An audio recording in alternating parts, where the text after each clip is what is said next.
I travel a lot. I do comedy. I got nothing to complain about, really. You know, it's a good job. You know, I will admit that occasionally I have to get up early. Again, not complaining. But when I have to get up early, it's to do a morning radio show. I have to enter a morning zoo, a morning radio situation.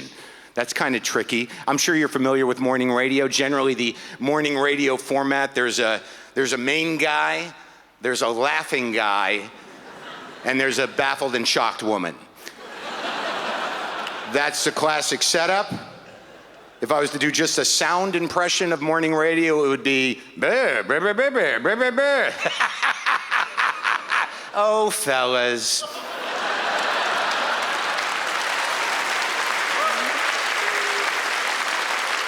So, here's the story. I was in Cleveland. Let's make it Cleveland. Doesn't matter, all right? I was in Cleveland. I had to get up at 5:30 for morning radio. Now, I don't care what you do or what your life is or who you are. 5:30 is bullshit. It's bullshit if you wake up for it. It's bullshit if you've been up all night for it. What is 5:30? Is it night? Is it day? It's bullshit. Of course, if you've been up all night for it, you probably have other problems. All right? If you see 5:30 happen, there's a 90% chance you're going to be saying to some other guy in the room, should we call the guy and get more? 90% chance. And then that guy will say, no, man, it's morning. And you'll say, I need a breakfast bump. Don't be an asshole. And he'll say, you have a fucking drug problem. And I'll say, fuck you, I have a drug problem? I just listened to you talk about your guitar for 4 hours. You're going to tell me I have a drug problem, asshole? In my apartment? Get out. I'm calling the guy. Sorry, flashback. I apologize.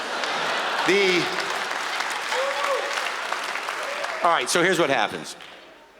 I get up at 5:30 to do morning radio. I wake up, I'm groggy, I'm barely awake, all right? I'm half awake. Let's go with that, half.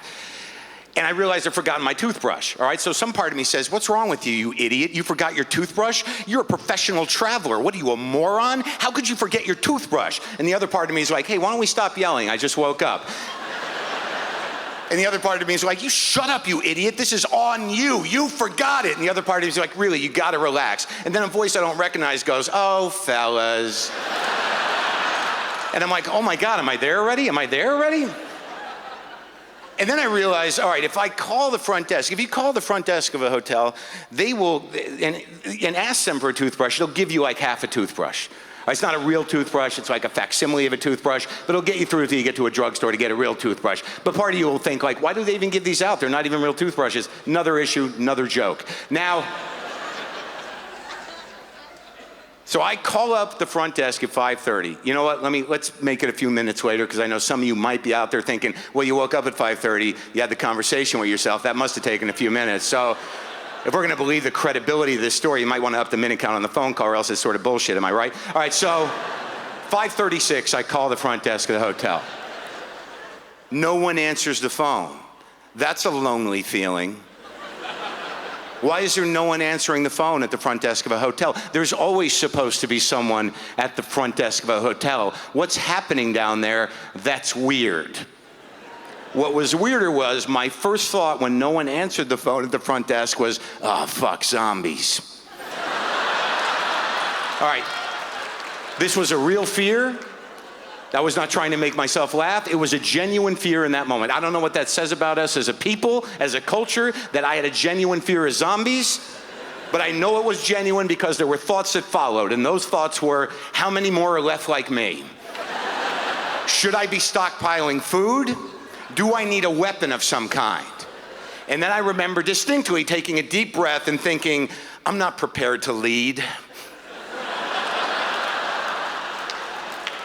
I sure hope there's an alpha male out there with a rudimentary sense of tribalism that can lead me and a multi-ethnic crew of frightened people through this post-apocalyptic zombie landscape, or I'm food. I mean, I'm food. I'm food in like 5 minutes if that guy's not out there. And then right in the middle of all this thinking, a woman picks up the phone and says, hello, can I help you? I'm sorry to keep you waiting. And I said, what's going on down there? And she said, sir. And I said, why didn't you answer the phone? Are we in trouble? And she said, no, sir, can I help you with something? I had other calls. I said, I need a fucking toothbrush. And she said, there's no reason for that language, sir. I'll send one up. And I said, no zombies! Now, I realized in that moment that I had said that out loud to a human being. So I had to regroup somehow. And I went with, sorry, I gotta do radio. Like that should explain it to a person that doesn't know my life.